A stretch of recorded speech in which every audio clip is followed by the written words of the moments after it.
What's up? Earlier we talked about half steps, now we're going to do full steps.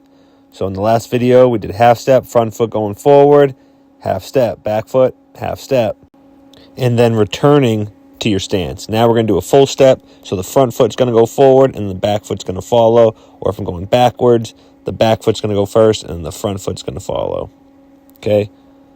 Now, I'm going to keep my weight distributed towards my back foot the entire time, no matter which direction. If I go out, my weight's on my back foot. If I come back, my weight's on my back foot. I'm not doing this, leaning forward. I'm not doing this, where I'm keeping my weight on my front foot as I go back. So if I'm going back, my weight's going to go with me. If I'm going forward, my weight's not going to go with that front foot. It's going to stay back.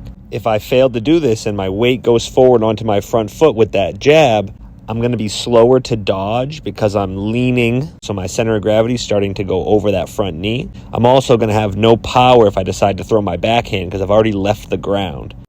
So I don't have my weight in that foot anymore to push off of. I'm also closer, so he can throw straight punches, hooks, and uppercuts, whereas the further I get away, the more he's limited to mostly straight punches. I want to stay back so I'm not overextending myself and putting myself in danger, and so that I keep my power loaded into my power hand for when I need it. Making sure to keep at least a foot of distance between your front foot and your back foot at all times.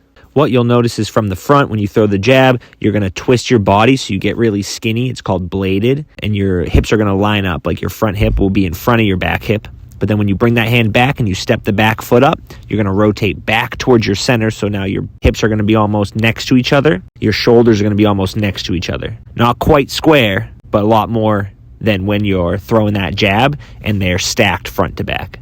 This is what allows you to take multiple steps in a row easily. So I'm on my back foot. I go out. I'm right here. Or I come back. I'm right here. If that feels good, we're going to do multiple steps. Going back, you can post. Okay, we can duck. We can block. We can cover. What you don't want to do is when you step forward, you can't just walk forward where that back foot catches up to that front foot or even really gets close to it. Because whenever those feet get really close together, you're going to have bad balance. You're going to be slow to retreat and you won't have as much power. So try not to do this, where you're mostly doing arm punches and your hips are staying square the whole time. Try to do this, where you're coiling and uncoiling through your core, extending out, and then returning back to that center. Okay, if you can feel that, you're going to be ahead of the game. When that back foot comes up, I'm only coming back like 45 degrees, not a full 90. It's all about the spacing between you and your opponent. So going backward, I want him to fall into that space so I can counter. Okay, so I'm making a gap, and then as he closes that gap, I can strike in that gap. So if I'm here, I step out, make space, plant my feet, and then counter. If they don't come forward, then you should have made enough space that you're relatively safe. And if they do step forward, you should be balanced on both feet, not twisted up, weight on the back foot so you're ready to push off the back foot and counter with power.